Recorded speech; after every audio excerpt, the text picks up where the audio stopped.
السلام علیکم، آپ دیکھ رہے ہیں پاک ایکسکلوسیو ٹی وی۔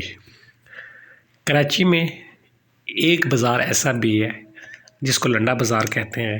وہ کراچی کے ایک علاقے میں نہیں، بہت سی جگہ پر موجود ہے اور ہر جگہ کا بازار ایک دوسرے سے بڑھ کر ہے۔ لنڈا بازار میں صرف پرانی چیزیں نہیں بلکہ کم یوز والی اور نیو بھی مل جاتی ہیں۔ غریبوں کا بھرم رکھتا ہے یہ۔ بہت سے لوگ ایسے بھی ہیں جو لنڈا بازار سے چیزیں لا کر استعمال کرتے ہیں اور اپنے عزیز و اقارب کو، رشتہ داروں کو یہ بتاتے ہیں کہ ان کے فلاں نے باہر سے بھیجی ہے۔ یہ حقیقت ہے، اس میں کوئی جھوٹ نہیں۔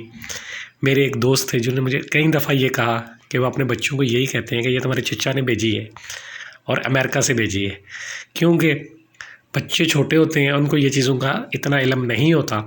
لیکن اب تو بچے بھی بہت سی چیزیں جانتے ہیں اور ان کو پتہ بھی ہے۔ آج ہم بات کر رہے ہیں لنڈا بازار کی، اس لیے کہ حکومت نے لنڈا بازار میں جو سامان فروخت ہوتا ہے اس پر ٹیکس بڑھا دیا ہے، جس پر اپوزیشن کہہ رہی ہے کہ اب حکومت جو ہے غریبوں سے یہ بازار بھی چھیننا چاہتی ہے۔ یہ بات صحیح ہے کہ ہر طرف مہنگائی کا زور ہے، تنخواہیں لوگوں کی بڑھ نہیں رہی، مہنگائی بہت زیادہ ہو گئی ہے، لوگ بہت پریشان ہیں۔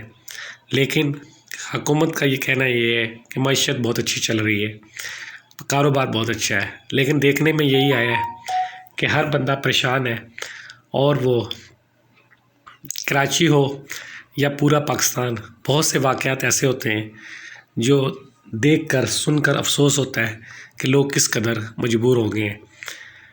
لیکن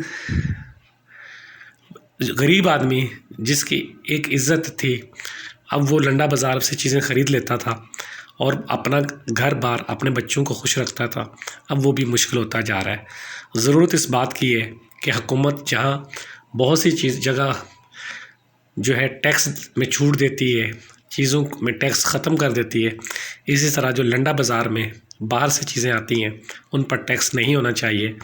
ہاں، وہ جوتے ہوں، کپڑے ہوں یا دوسری اشیاء ہوں، ایسی تمام اشیاء سے حکومت کو ٹیکس ختم کرنا چاہیے اور بلکہ سہولت دینی چاہیے تاکہ غریب آدمی جو ہے لنڈا بازار سے چیزیں خرید سکے اور اس کا گزارا ہو سکے۔ آپ دیکھ رہے ہیں پاک ایکسکلوسیو ٹی وی۔ اگر آپ نے میرے چینل کو سبسکرائب نہیں کیا ضرور کریں اور کوشش کریں کہ ایسے لوگوں کی مدد کریں جن کو آپ کی مدد کی ضرورت ہے۔ ہاں، اور سب سے پہلے اپنے رشتہ داروں کی، اپنے گھر میں، اپنی فیملی میں، اس کے بعد اپنے دوستوں میں، آفس میں اگر آپ جاب کرتے ہیں یا کہیں کام کرتے ہیں تو وہاں جو سب سے غریب آدمی ہے جس کو آپ سمجھتے ہیں اس کی سب سے زیادہ مدد کریں، اور یہ بہت ضروری ہے۔ ویڈیو دیکھنے کا شکریہ۔ اللہ حافظ۔